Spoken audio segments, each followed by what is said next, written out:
തലച്ചോറിന്റെ ആവരണത്തിൽ ഉണ്ടാകുന്ന വീക്കമാണ് മസ്തിഷ്ക ജ്വരം.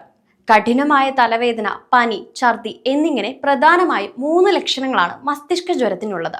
വൈറസ്, ബാക്ടീരിയ, ഫംഗൽ, അമീബ ബാധയെ തുടർന്ന് മസ്തിഷ്ക ജ്വരം ഉണ്ടാകും. ചിലരിൽ കാര്യമായ പ്രശ്നങ്ങൾ ഉണ്ടാക്കിയില്ലെങ്കിലും ചിലരിൽ രോഗം ഗുരുതരമാകാം. എന്തുതരം രോഗാണുവാണ് ബാധിച്ചിരിക്കുന്നത്, രോഗിയുടെ പ്രതിരോധശേഷി എന്നിവയെ അടിസ്ഥാനപ്പെടുത്തിയായിരിക്കും രോഗത്തിന്റെ തീവ്രത. മൂക്കിനുള്ളിലൂടെയാണ് പലപ്പോഴും രോഗാണുക്കൾ തലച്ചോറിന്റെ ആവരണത്തിൽ എത്തുക. ചില ഘട്ടങ്ങളിൽ രക്തത്തിലൂടെയും രോഗാണുക്കൾ തലച്ചോറിന്റെ ആവരണത്തിൽ വീക്കം അല്ലെങ്കിൽ അണുബാധ ഉണ്ടാക്കാം. ബാക്ടീരിയയിൽ മെനിഞ്ചൈറ്റിസിന് ആന്റിബയോട്ടിക് മരുന്നുകൾ ആവശ്യമാണ്. എന്നാൽ വൈറൽ മെനിഞ്ചൈറ്റിസിന് മിക്ക കേസുകളിലും അത്തരം മരുന്നുകളുടെ ആവശ്യം ഉണ്ടാകാറില്ല.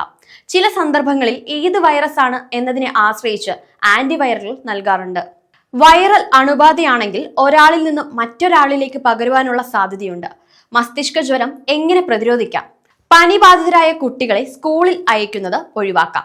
പുറത്തിറങ്ങുമ്പോൾ നിർബന്ധമായും മാസ്ക് ധരിക്കണം. ചുമയ്ക്കുമ്പോഴോ തുമ്മുമ്പോഴോ വായ മൂടിപ്പിടിക്കാൻ ശ്രമിക്കണം. പ്രത്യേകിച്ച് ടോയ്ലറ്റ് ഉപയോഗിച്ചതിന് ശേഷവും ഭക്ഷണം കഴിക്കുന്നതിന് മുൻപും കൈകൾ സോപ്പും വെള്ളവും ഉപയോഗിച്ച് കഴുകുവാനും ശ്രദ്ധിക്കാം. രോഗം ബാധിച്ചവരുമായി വ്യക്തിഗത വസ്തുക്കൾ പങ്കിടുന്നത് ഒഴിവാക്കാം. പ്രതിരോധശേഷി ശക്തിപ്പെടുത്തുന്നതിന് സമീകൃത ആഹാരം കഴിക്കുവാനും നന്നായി ഉറങ്ങാനും വ്യായാമം ചെയ്യാനും ശ്രദ്ധിക്കണം. സുരക്ഷിതരായിരിക്കാൻ ശുദ്ധവും ഫിൽട്ടർ ചെയ്തതുമായ വെള്ളം കുടിക്കാം. നന്നായി പാകം ചെയ്ത ഭക്ഷണം കഴിക്കുക. ബാക്ടീരിയ, വൈറൽ ബാധകൾക്ക് ലഭ്യമായ വാക്സിൻ സ്വീകരിക്കാനും മടിക്കേണ്ട.